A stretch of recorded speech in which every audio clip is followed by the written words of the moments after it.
Now we said that observables can be represented by operators which act on the state vectors, but this is rather abstract. Okay, there are vectors,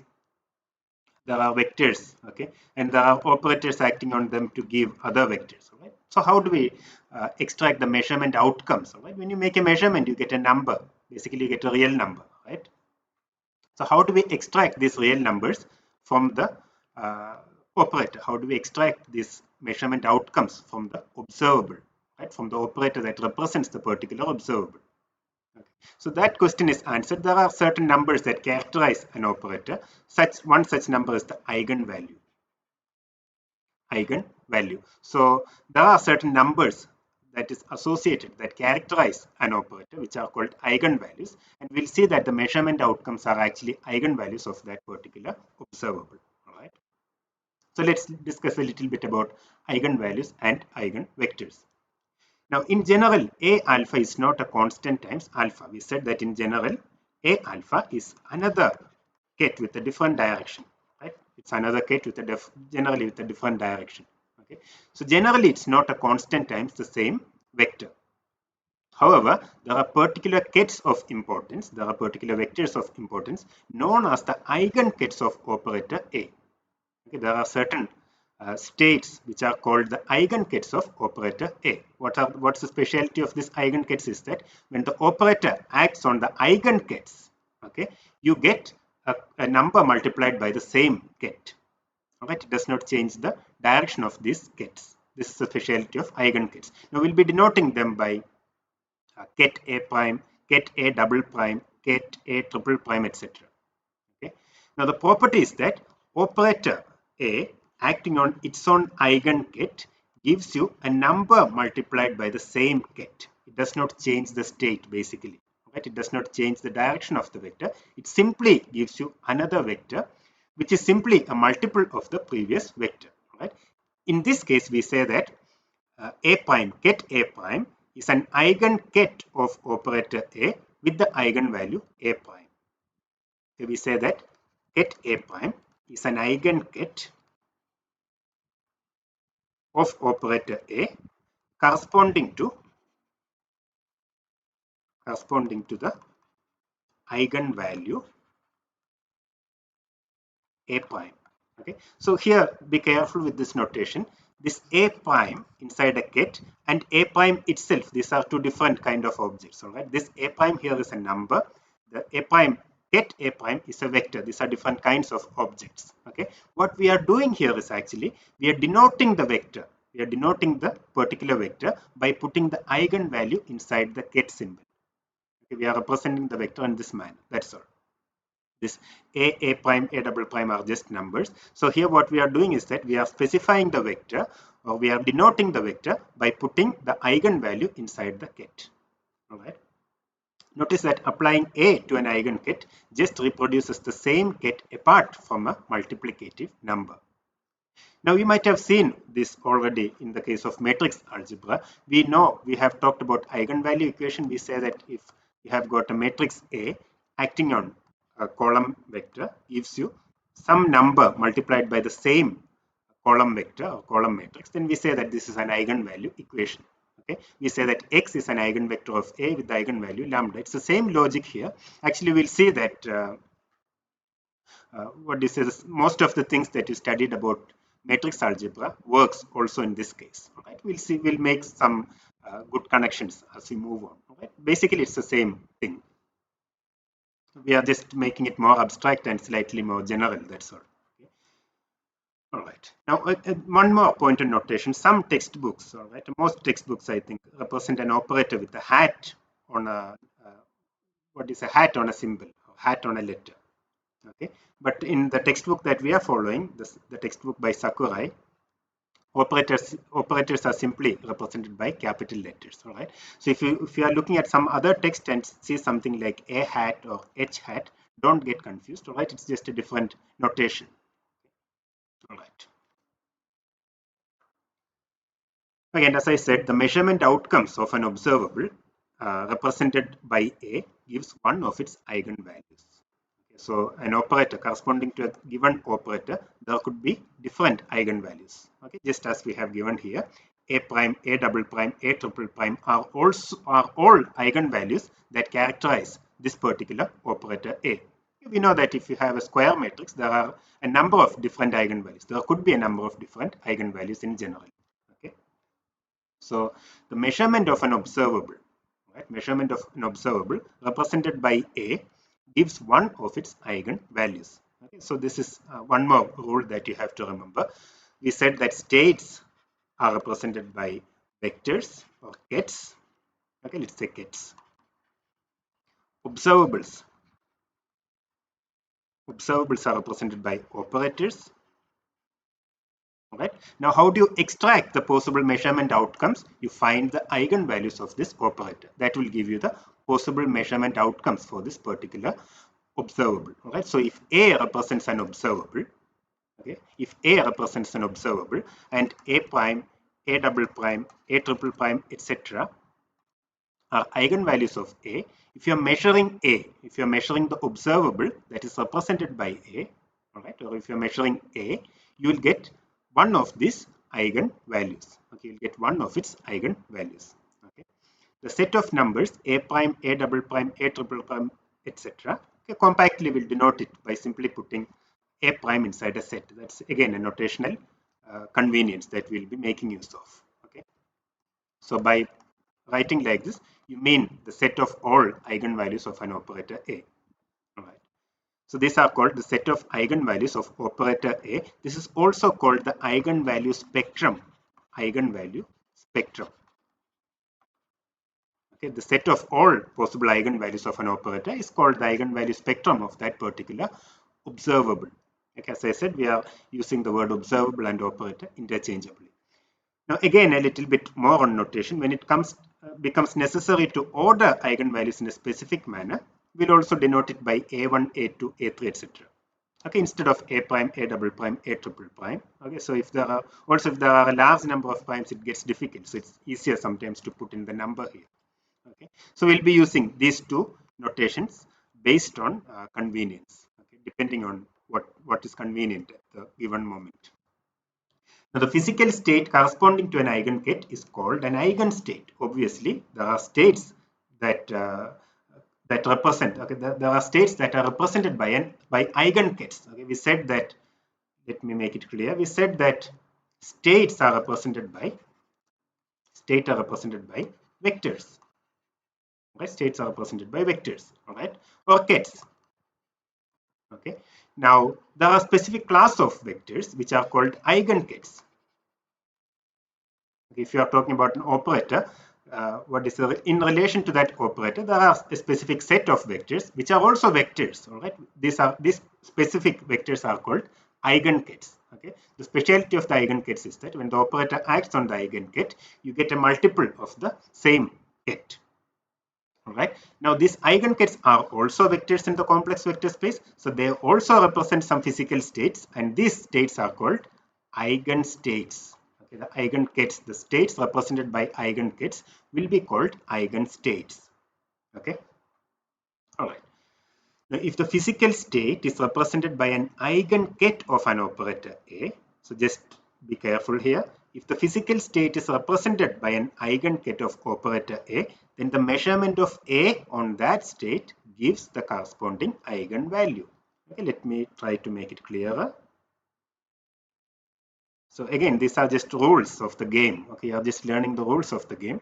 You shouldn't ask why, all right? Why these rules? You shouldn't ask. When you learn to play chess, for example, there are certain rules. You don't ask why the knight can move in a particular way only, why the queen cannot move like this. You don't ask such questions, right?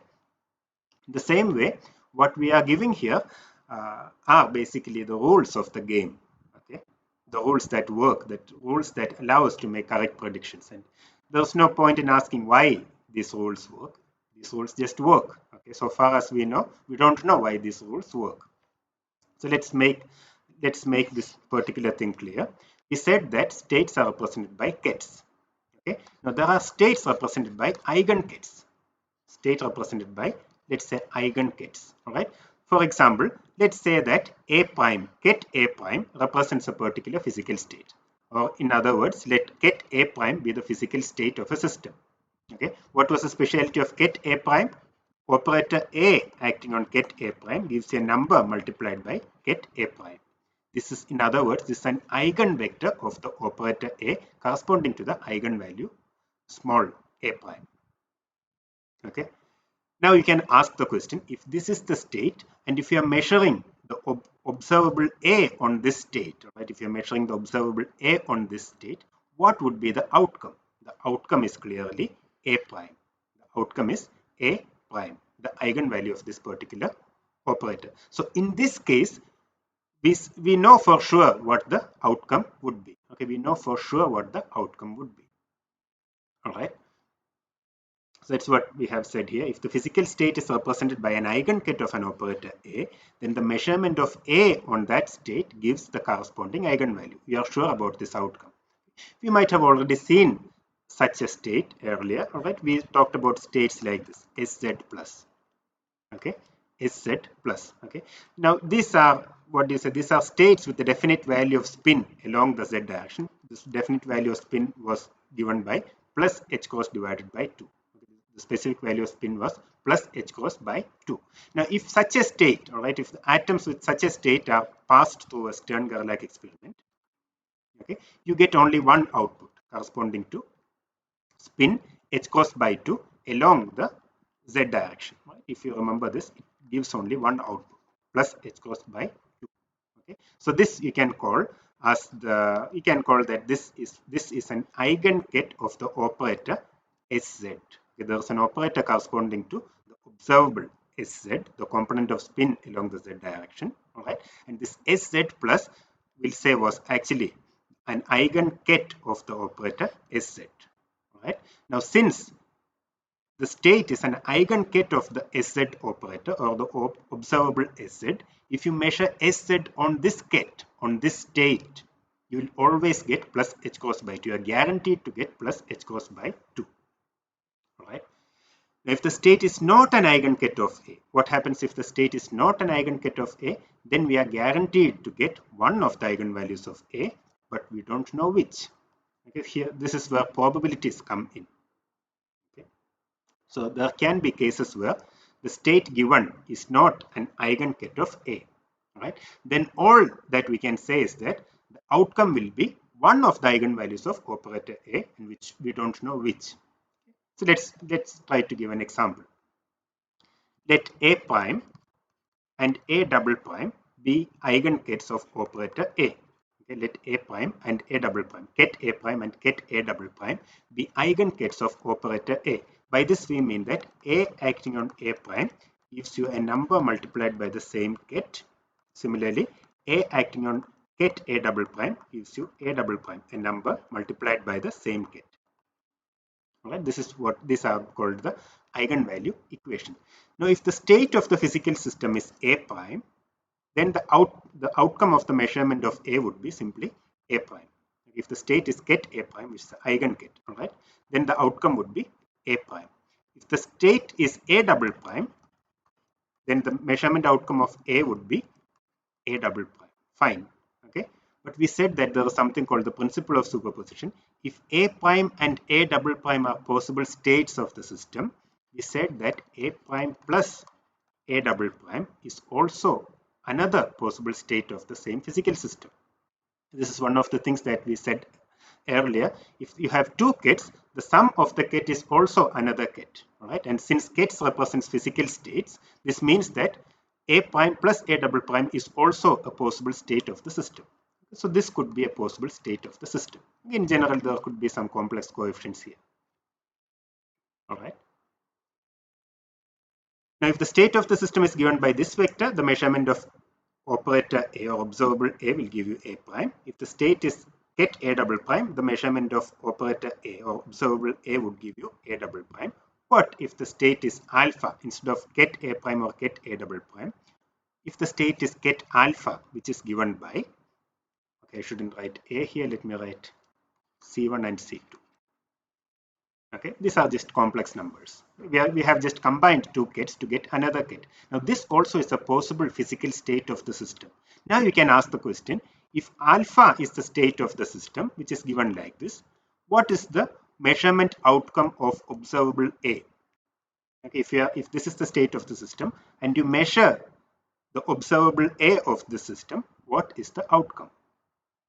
Okay, if it's in a superposed state, what is the measurement outcome? All right, the answer is that it's not somewhere in between A prime and A double prime. It's not an average of A prime or A double prime. It's either A prime or A double prime. All right, so if this is the state of the system, the measurement outcome is either A prime or A double prime. We don't know which. All right, it's not in between. When you make a measurement, it's not in between. It's not an average of A prime and A double prime, but it is either A prime or A double prime. Okay. Now this is basically referred to as the measurement problem, which we'll return to in some time. And what does quantum mechanics predict? What does quantum mechanics predict? What does quantum mechanics predict? Quantum mechanics predicts the probabilities for getting either A prime or A double prime as the outcome of a particular measurement. Okay, so we are sure. This means that if ket alpha is the state of the physical system, we are sure that we will get either A prime or A double prime as the measurement outcome of the observable A, of the observable represented by A. Right? But we don't know which. We don't know which one we'll get until we make the measurement. And quantum mechanics predicts the probabilities of getting either A prime or A double prime. Okay, so this is basically how quantum mechanics works. All right.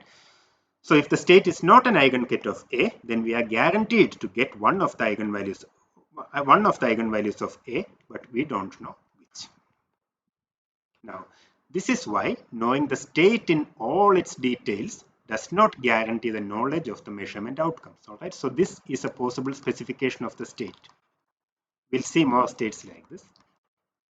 Okay. Because if A prime is a ket and A double prime is a ket, then any linear combination of them is also a ket. All right. Now there's a correspondence between kets and physical states. So if this is a physical state and this is a physical state, then a linear combination of them, a superposition of them, is also a possible state of the system.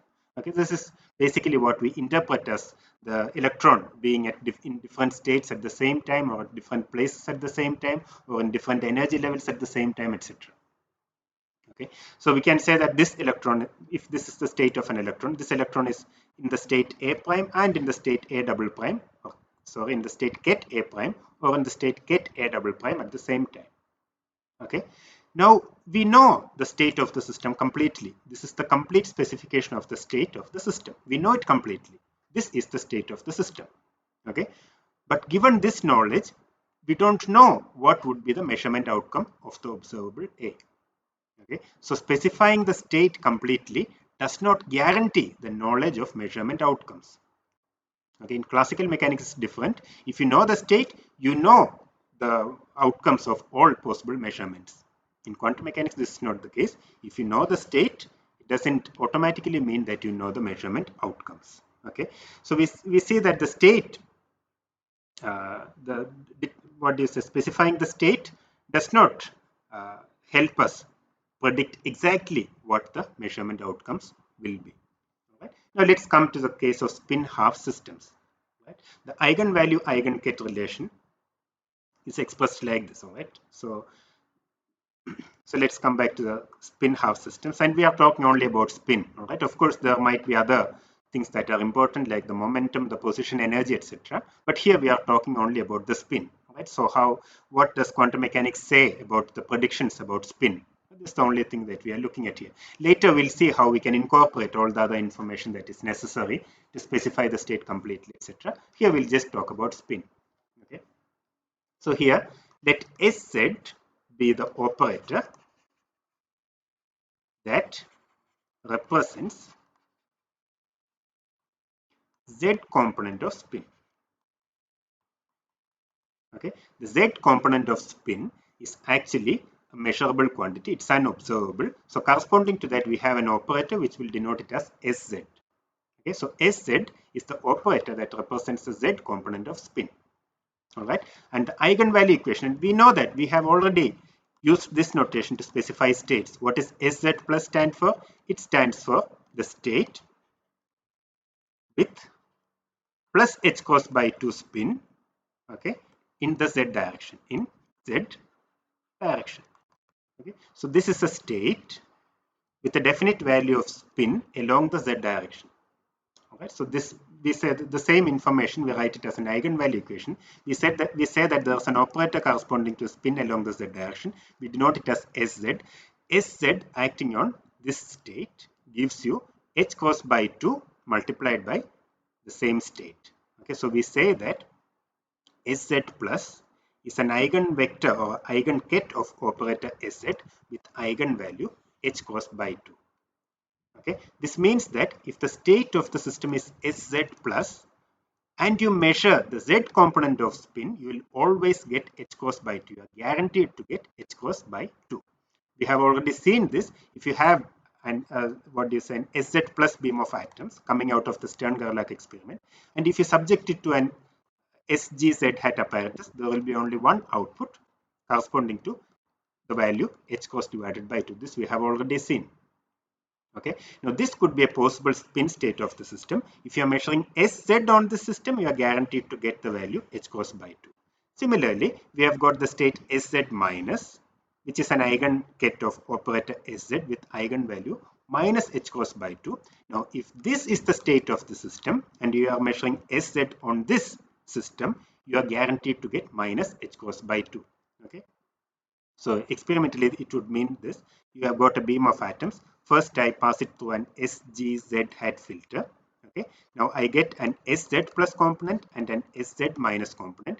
I shall block this SZ plus component. All right. Now, this beam is characterized by SZ minus. Now, if I subject this to another SGZ hat apparatus, you see that there's no output here, no output. There's only one output corresponding to SZ minus, or the spin minus h cross divided by 2. Okay. Basically, what we are doing here is that the state of the atom or state of the electron here is can be represented by ket SZ minus. All right. And the measured value here is the eigenvalue of the operator sz. Okay, the eigenvalue of the operator sz. So it's minus h cross by 2. Now, sz plus minus are eigenkets of the operator sz with eigenvalues plus or minus h cross by 2. Now, here we could have used ket h cross by 2 instead of sz plus. Okay, because we already said that there's a convenient notation. We'll denote kets by putting the eigenvalues inside the kets, right? We said that we can denote a prime, ket a prime, as the eigenket of operator a with eigenvalue a prime. We already said this. Okay. In the same way, we could simply denote this as h cross by 2, ket h cross by 2. Okay. But we use sz plus, the ket sz plus, because the eigenvalue of sx is also plus h cross by 2. Right? The eigenvalues of operator sx, because you could measure the spin along the x direction, and then the corresponding operator would be sx. You could measure the spin along the y direction, then the corresponding operator would be sy. Okay, but in all these cases, the eigenvalues are plus or minus h cross by 2. Okay, so when you put simply plus h cross by 2 inside the ket, it doesn't tell us which operator it corresponds to. Right, it doesn't give us complete information. Okay, that's the reason why we choose sz plus minus inside ket to represent spin eigenstates. Okay, spin eigenstates or eigenkets. Because, okay, as I said, if you have sx plus minus, all right, this is the operator corresponding to the x component of spin, or the component of spin along the x direction. The operator we denote as sx. Sx acting on this state also gives us the same eigenvalues plus or minus h cross by 2. Okay, now these are just eigenvalue equations. All right, we are not doing anything very complicated here. We already said that, we already postulated that corresponding to every observable there's an operator. Here this is simply the operator corresponding to a particular observable. This is another operator corresponding to a different observable. All right, in all these cases the eigenvalues are plus or minus h cross by 2. That's the case of spin.